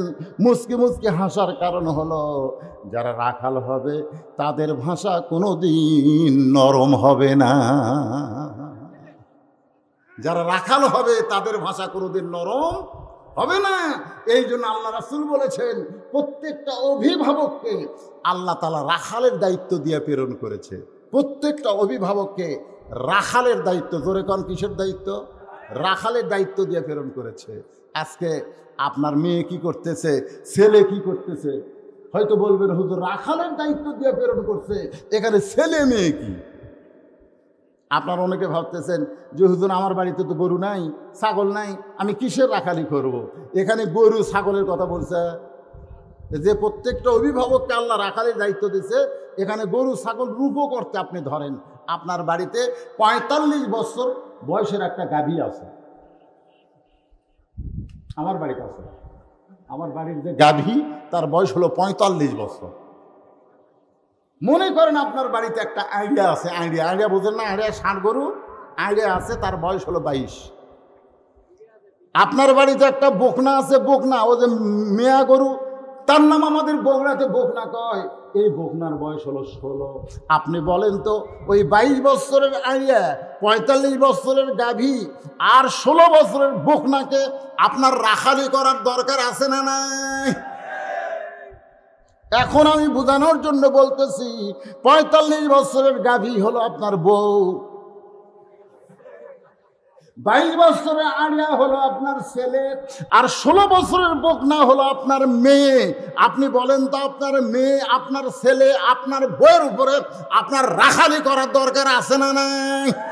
তাহলে আপনি এশার নামাজ পড়লেন মসজিদে, এশার নামাজ মসজিদে পড়লেন, আর নামাজ শেষ করে মনে মনে চিন্তা করতেছেন, আল্লাহ বাড়িতে গিয়ে দেখবো আমার বউ হয়তো এশার নামাজ শেষ করে কোরআন পড়তেছে। আল্লাহ রে, আমার বউ হয়তো এসব নামাজ আদায় করে কোরআন পড়তেছে, এ নিয়তে আপনি বাড়ির মধ্যে ঢুকলেন, কিন্তু বাড়ির মধ্যে ঢুইকা দেখেন আপনার ঘরের ভিতর থেকে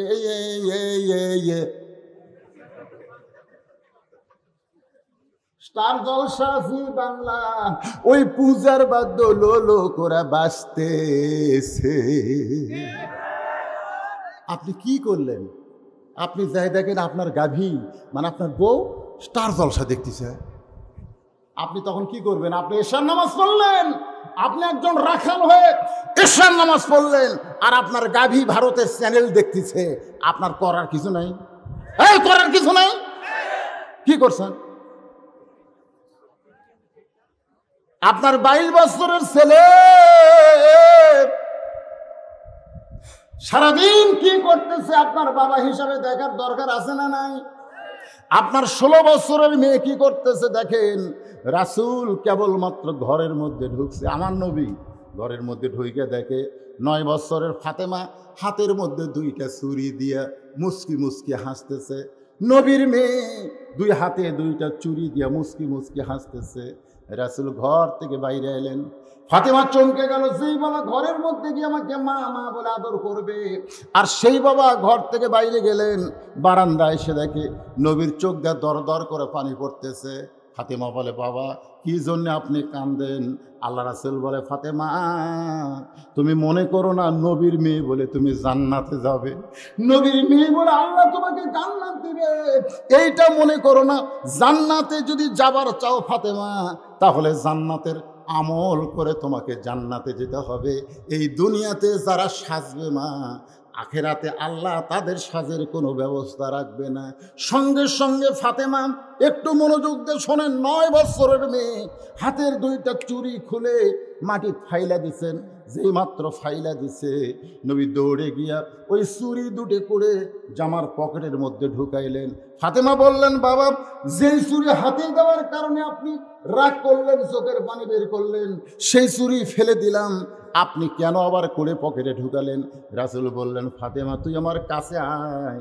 ফাতেমা যে কাছে আইছে, নবী ফাতেমার কপালে একটা চুমা দিয়ে বললেন, মা একদিন তোর নাকে নাক ফুল পরানো হবে, একদিন তোর কানে কানের দুল পরানো হবে, একদিন তোর গলায় মালা পরানো হবে, এই চুড়ি তোর হাতে দেওয়া হবে। ফাতেমা বলে, বাবা সেই দিন কবে? সেই দিন কবে? আল্লাহ রাসূল বললেন, ফাতেমা ধৈর্য ধরো, যেদিন তোমার বিবাহ হবে কেবলমাত্র স্বামীর জন্যেই তুমি সাজতে পারবে। সুবহানাল্লাহ, জোরে কান। শুধুমাত্র স্বামী ছাড়া অন্য কারোর জন্য নারীদের সাজা হারাম। এই মায়েরা যারা পর্দার অন্তরে বসে আছেন, হ্যাঁ, আর বাবারা আপনার মেয়েগুলো দেখবেন তো, এরা সাজে বুঝে, বিয়ার আগে এত সাজে কেন? বিয়ার আগে এত সাজে কেন? গত পরশুদিন ইডেন কলেজের এক মেয়ে কি বলতেছে, ওরকে কথা শুনলে মনে হয় বিশ্ববিদ্যালয় নাই, এটা ব্যবসা বিদ্যালয় হয়ে গেছে। আরে এই কিছুদিন আগে দেখলাম বিশ্ববিদ্যালয়ে এক মেয়ে মানুষ এরকম একটা গামছা গাওয়াত দেয়। আমাদের দাদি নানিরা বগল বার করে বাড়িতে থাকতো, ওরা বাড়িতে না থেকে ভার্সিটিতে গেছে, যা করছে নারীকে পোশাক পরার স্বাধীনতা দেওয়া লাগবে। আমি তাকে দেখলাম যে নারী ওই যে পোশাক পরার স্বাধীনতা চাচ্ছে, ওই ন্যাংটা হয়ে বেড়ালেও একটা মরদ মানুষ ওর দিকে তাকাবি না, আর একেবারে সাইজই নাই। এই যে আমাদের বেগম মমতাজ মাঝে মধ্যে কথা কয় না, মমতাজ, আর মমতাজ তো দেখছি ভাই, মমতাজের আগা গোড়া হলো আটার বস্তা, জোরে কোন কথা ঠিক কিনা? একটা আটার বস্তাও যা ওই হতে।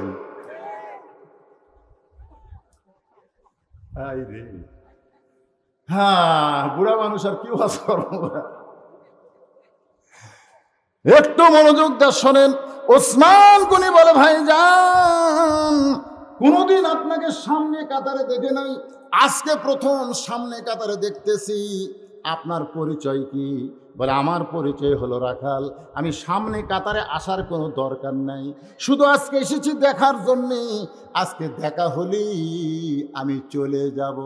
ওসমান গনি চোখের পানি বের করে বলে, ভাইজান আজকে দেখার জন্য আইছেন, আজকে দেখতে পারবেন, তার কি কোনো গ্যারান্টি আছে?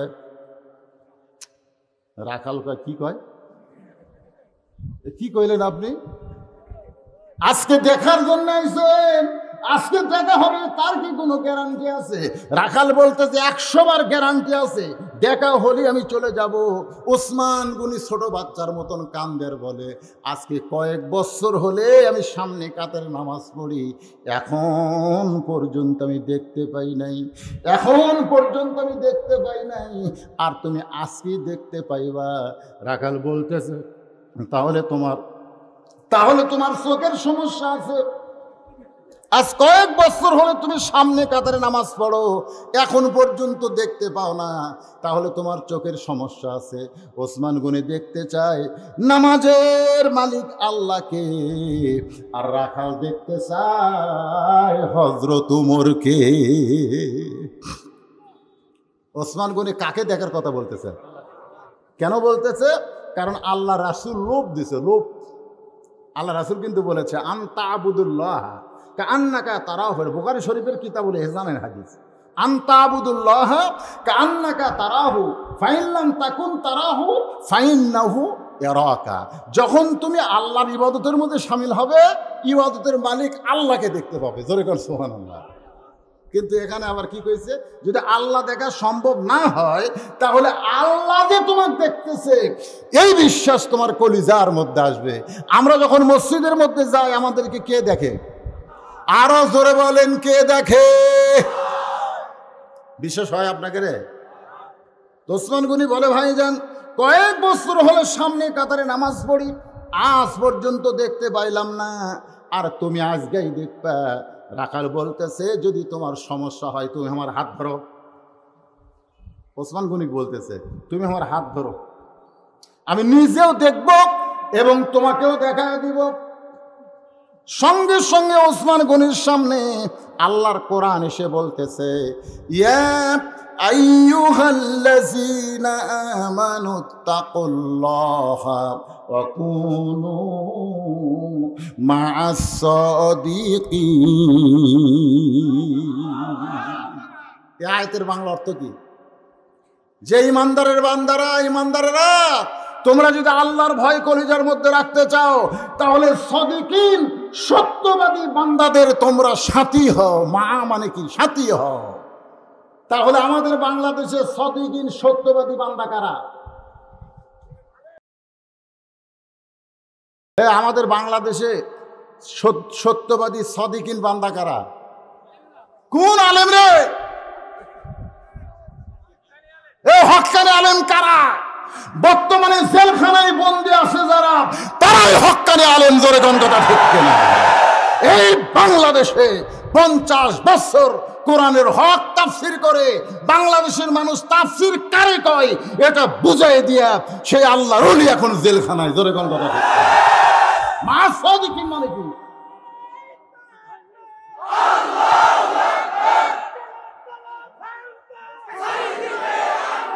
লিল্লাহি তাকবীর।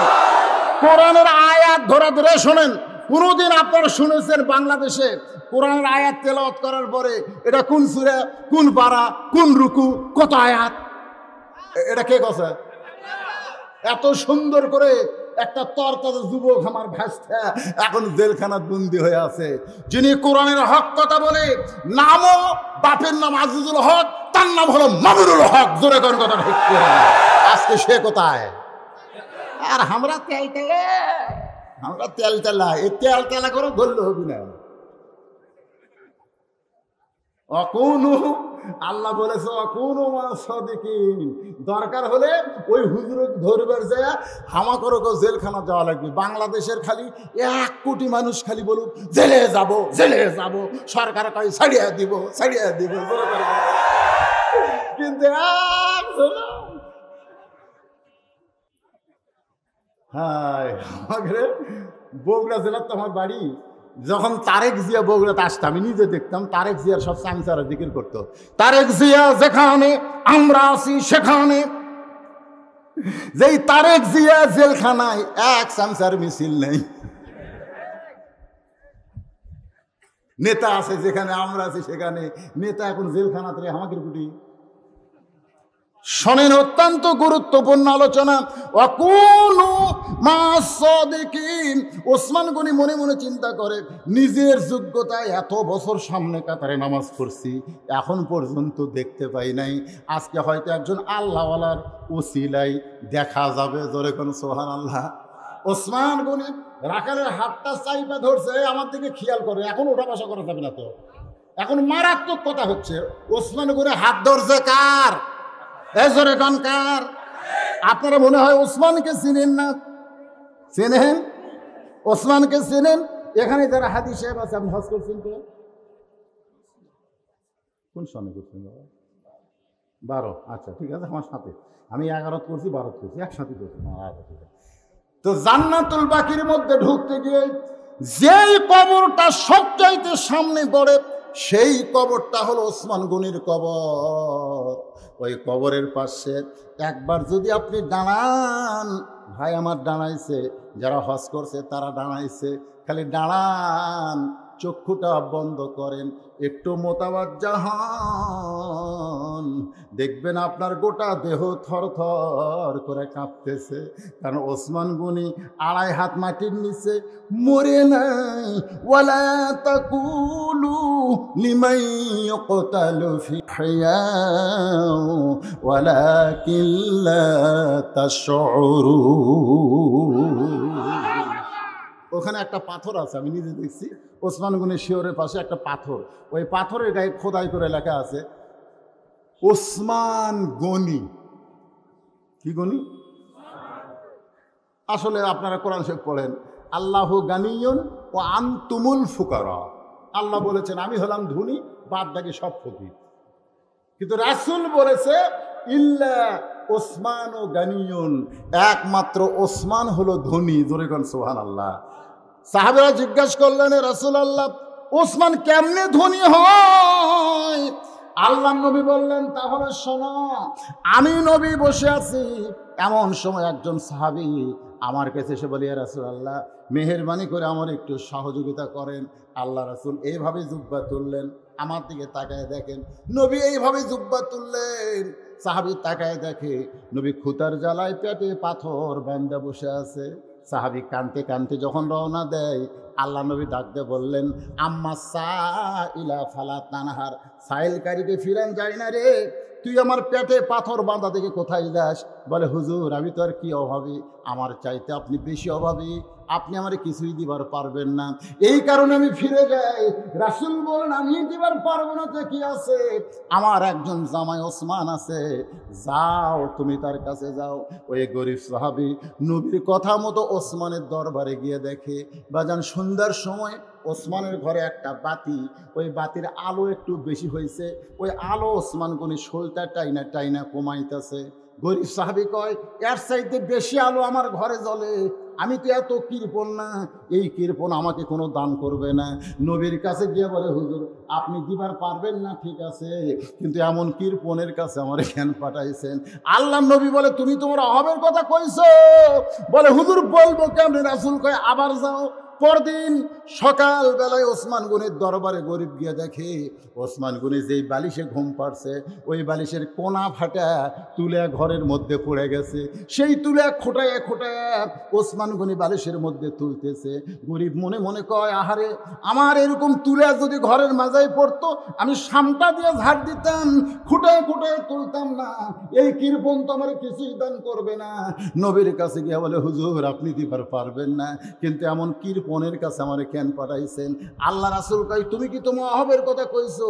বলে, হুজুর বলার সাহস পাই নাই। বলে, আবার যাও। নবীর কথা মতো সাহাবী আবার গেছে। পরদিন সকালবেলায় ওসমান গনি খালি গায়ে বসে আছে। ওসমানের কোলের ওপর একটা পাঞ্জাবি, ওই পাঞ্জাবি উঠায় দেখে কয়েক জায়গায় ছিঁড়ে গেছে। ওসমান গনি নিজে এখন ওই ছিঁড়াটা সেলাই করবে, কিন্তু সুইয়ের মধ্যে সুতা ঢুকাবার পারতেছে না, চোখের পাওয়ার কমে যাওয়ার কারণে এদিকে সুতে দেয়, এইদিকে সুতা দেয়। গরিব সাহাবী মনে মনে চিন্তা করে, আরে বেটা ইচ্ছা করলে 1-8 লক্ষ পাঞ্জাবি নতুন বানাবার পারে, আর পুরাতন পাঞ্জাবি সেলাই করবে কেমন কিরকম রে। দেখতে দেখতে এক সময় বিরক্ত লাগে, বলতেছে ওসমান ভাই আপনার শুয়ের মধ্যে সুতা যদি আমি ঢুকে দিই। ওসমান গনি বলে আসসালামু আলাইকুম ভাইজান, আপনি কখন আইছেন? বলে কিছুক্ষণ আগে আইছি। বলে এইটা কি পারবেন? শুয়ের মধ্যে যেই মাত্র সুতা ঢুকাইছে ওসমান গনি খপ করে হাতটা ধরে বলতেছে, ভাই আমার শুয়ের মধ্যে সুতা ঢোকালে, আমার ছেঁড়া পাঞ্জাবি সেলাই করার সুযোগ করে দিলে, এর বিনিময়ে তুমি কি দিবা? গরিব মনে মনে কয় 3 বার যা দেখছি, তোর মতন কিরকম কি দিবে মনে মনে। বলে ভাইজান হাত ছাড়া দেন, কিছুই দেওয়া লাগবে না। ওসমান গনি ডাক দেয় ম্যানেজার। ম্যানেজার এসে বলে হুজুর আমারে ডাকেন কেন? বলে তোমরা তো জানো না আমার এই ভাই শুয়ের মধ্যে সুতা ঢুকায়া আমার ছেঁড়া পাঞ্জাবি সেলাই করার সুযোগ করে দিছে, আমার এই ভাইকে 100 উট দিয়া দাও। গরিব বলে হুজুর আপনি কি কইলেন? সামান্য শুয়ের মধ্যে সুতা ঢুকাইলে আমাকে 100 উট আপনি দিবেন? ওসমান গনি বলে ম্যানেজার আমার এই গরিব ভাইকে 200 উট দিয়া দাও। গরিব বলে হুজুর সামান্য শুয়ের মধ্যে সুতা ঢুকাইলে আমার এই 200 উট কেন দিবেন? ওসমান বলে ম্যানেজার ওই ফার্মে কত উট আছে? বলে 2000-এর বেশি হবে। বলে গোটা ফার্মের সব উট আমার ভাইক দিয়ে দাও। গরিব বলে হুজুর আর বাড়াবেন না, আর বাড়াবেন না, সামান্য শুয়ের মধ্যে সুতা ঢোকাইলে আপনি আমার 2000 উট দিবেন। তাহলে পর পর 3 বার আমি কি দেখলাম? বলে তুমি কি দেখছো ভাই? বলে প্রথম দেখছে আলো কমাইতেছেন শোলটা টাইনা টাইনা, তারপরে দেখে ছেঁড়া বালিশের তুলাগুলো আপনি খোলের মধ্যে তুলতেছেন, তারপরে দেখলাম ছেঁড়া পাঞ্জাবি সেলাই করে শুয়ের মধ্যে সুতা ঢোকাবেন। ওসমান কান্দের বলে ভাই তুমি 3 বার যেইটা দেখছো তার নাম হলো দুনিয়া, আর তোমার যেইটা দিলাম তার নাম হলো আখেরাত। বাল তুসিরুনাল হায়াতাদ দুনিয়া ওয়াল আখিরাতু খায়রু ওয়া আবকা।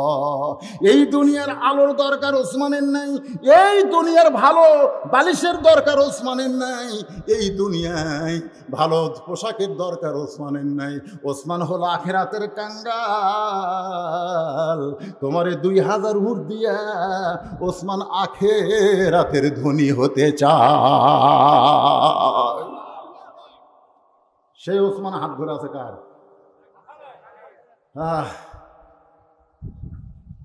আল্লাহ এতদিন নিজের যোগ্যতায় পারিনি আল্লাহ, আজকে অকুনু তাই বলে আবার 88 যান না, অকুনু 88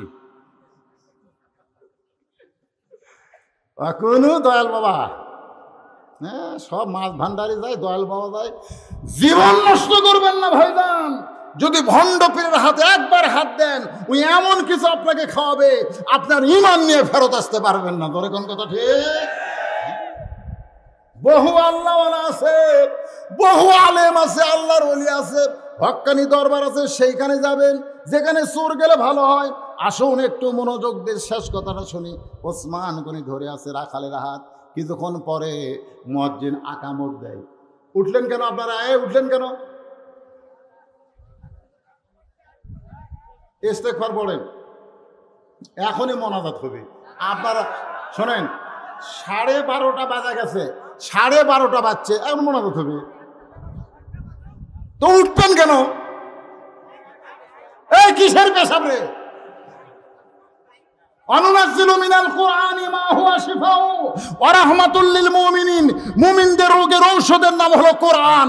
পেশাব লাগার পরেও কোরআনের মহব্বত নিয়ে যারা বসে থাকবে, পেশাব জাতীয় যত ব্যারাম আল্লাহ ভালো করে দেবে। কি মনে করছেন পেশাব লাগছে? উঠুন আরে, তাহলে বসে থাকেন, কিছুক্ষণ পর দেখবেন তলপেট ঠান্ডা হয়ে যাবে। আপনারা এই কোরআনকে সব রোগের ওষুধ বিশ্বাস করতেছেন না? হ্যাঁ, আপনি কি মনে করছেন যে পুলিশ নাই, র্যাব নাই, হাজার হাজার মানুষ নিস্তব্ধভাবে এই কোরআনের ওয়াজ শুনতেছে? কি বুঝতেছেন এ কোরআনের ক্ষমতা আছে না নাই? জোরে কোন আছে না? আর সামান্য কথা ভাই একটু মনোযোগ দিয়ে শোনেন। কিছুক্ষণ পরে নামাজের আকামত। ওসমান গনি হাত ধরে আছে কার? হ্যাঁ এইটা মনে রাখতে হবে, রাখালের হাত ধরে আছে। কিছুক্ষণ পরে নামাজের আকামত শুরু হয়ে গেল। যেই মাত্র আকামত শুরু হয়েছে এমন সময় হযরত ওমর মেহরাবের ভিতরে।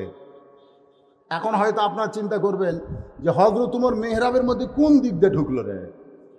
আমাদের মসজিদের ইমাম দরজা দিয়ে ঢোকে, জোরে কোন কথা ঠিক কি রে?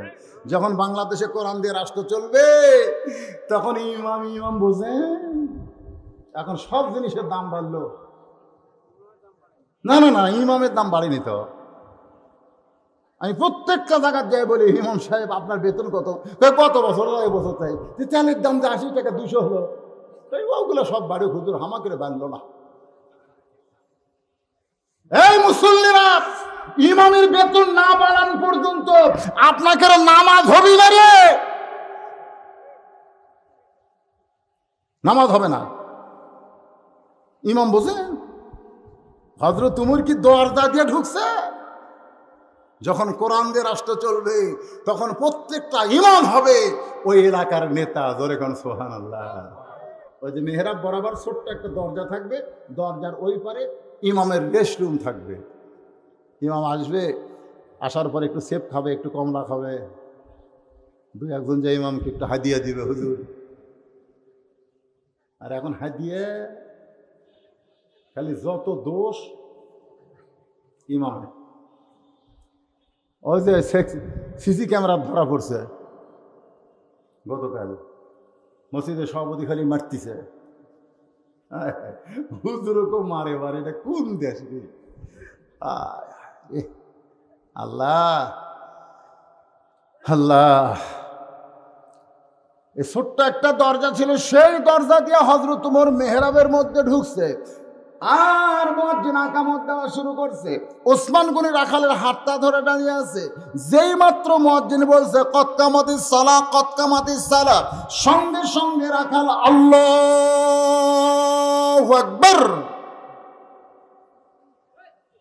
রাখাল যেই মাত্র আল্লাহু আকবার কইছে, ওসমান গনি রাখালের হাত ছাড়া দিছে। এতক্ষণ কি ধরে আসলো? আল্লাহু আকবার কোয়াতে হাত ছাড়া দিয়ে বলতেছে, কে ভাই, ইমাম সাহেব ভুল করলে মানুষ লোকমা দেয়, এখনো আকামতই শেষ হয়নি আর তুমি আল্লাহু আকবার লোকমা দিলে। রাখাল বলতেছে, এই জন্যই তো তুমি কানা, এই জন্যই তুমি দেখপার এসে দেখপার পাও না। এত বছর হলে তুমি সামনে কাতারে নামাজ পড়ো, এখন পর্যন্ত দেখপার পাওনি। আমি কি জন্য লোকমা দিলাম মিয়া তুমি জানো নি? সঙ্গে সঙ্গে দ্বিতীয় কাতারের একজন সাহাবী দৌড়ে এসে রাখালের হাতটা ধরে হেঁচকা টান দেয়া বলে, তোকে আজকে প্রথম সামনে কাতারে দেখি আমার সন্দেহ হয়েছে। এই তুই কারে কানা কানা বলতেছিস, কার সঙ্গে বেয়াদবি করতেছিস? এই মহামানবকে তুই চিনিস? এই মহামানব হলো আল্লাহর নবীর ডবল জামাই ওসমান গনি। রাখাল ছোট বাচ্চার মতন কান্দে, এত কান্দা কান্দে রাখাল, দু চোখ দিয়ে দরদর করে পানি বুক ভিজে যায়। ভাইজান আমি বারান্দায় নামাজ পড়ি, ভিতরে নবীর দামি দামি সাহাবী, আমি কোনোদিন ভিতরে ঢোকার সাহস করিনি ভাই, আমি কোনোদিন ভিতরে ঢোকার সাহস করিনি। এরা নবীর ডবল জামাই ওসমান গনি, আমি কেমনে জানবো ভাই? আজকে ভিতরে ঢুকেছি এই ওসমান গনির সঙ্গে বেয়াদবি করার একটাই মাত্র কারণ হলো ওই পথিক আমার সর্বনাশ করছে। ওমর ফারুকের দিকে রাখাল এভাবে আঙ্গুল দেখায় বলতেছে, ওই পথিক আমার সর্বনাশ করেছে, ওই পথিক আমারে কইছে ওমরকে যদি দেখবার চাও তাহলে সামনে কাতারে এসে নামাজ পড়লে মেহরাবের দিকে লক্ষ্য করবা, তাহলে যিনি ইমামতি করতেছে তিনিই হলেন হযরত ওমর। আমার সারা জীবনের বাসনা একবার শুধু হযরত ওমরকে দেখতে চাই। সেই হযরত ওমরকে দেখতে এসে ওমরের জায়গায় যদি পথিককে আমি দেখতে পাই তাহলে তোমরাই বলো, লোকমা দেওয়া ছাড়া তো আমার উপায় নাই। আমি আল্লাহু আকবার লোকমা দিয়া ওই পথিককে মেহরাব থেকে সরাই দিব। ওই জায়গায় হযরত ওমরকে আমি এক নজর দেখতে চাই। হাজার হাজার সাহাবীরা কান্দে। সমস্ত সাহাবীরা যখন কাঁদতেছে, রাখাল চিল্লায় বলে, আল্লাহ, বারান্দায় নামাজ পড়া ভালো, এই ভিতরে কেন কান্দা কান্দি শুরু হয়ে গেল? ওসমান গনি বলে, ভাইজান, ভিতরে সাহাবীরা কান্দাকান্দি করার কারণ হলো তুমি যারে পথিক পথিক বলতেছ তিনি হলেন হযরত উমর। গাছের গোড়া কাটলে গাছটা যেমন ঠাস করে পড়ে যায়, রাখাল কেমনি পড়ে কাটা মুরগির মতন ছটফট করে আর বলে, আমিরুল মুমিনিন, আমি আপনাকে তওবা পড়াইছি, আমি আপনাকে মুনাফিক কইছি, আমি আপনাকে ভণ্ড করেছি, এত কিছু বলেছি বা আমি, অথচ আপনি অধম রাখালকে কিছুই বলেন নাই। ওমর ফারুক এক টানে ওই পড়ে থাকা রাখালকে বুকের মধ্যে নিয়ে বলতেছে, আমি তোমাকে দেখি নাই, তোমার ভিতর আমার আল্লাহর কোরআন দেখতে পাই। আর শুধুমাত্র আল্লাহর কোরআনকে দেখতে গিয়া আমি এত কিছু হজম করেছি। আজকে আসেন, ইন্নামাল মুমিনুনা আল্লাযীনা ইযা যুকিরাল্লাহু ওয়াজিলাত কুলুবুহুম ওয়া ইযা তুলিয়াত আলাইহিম আয়াতুহু যাদাতুহুম ঈমানান। যদি আমাদের ঈমানকে পরিপক্ত করতে চাই, এরকম ওয়াজ শুনে কোনো লাভ হবে না, এইরকম কোরআনের তেলাওয়াত শুনে কোনো লাভ হবে না। প্রত্যেক বছর বাংলাদেশ থেকে কোরআনের ফার্স্ট পুরস্কার পেয়ে লাভ হবে না। বাস্তবে আল্লাহর কোরআন আমাদের জীবনের সাথে সেট করা লাগবে। জোরে কোন ঠিক কিনা? জোরে বলেন ঠিক।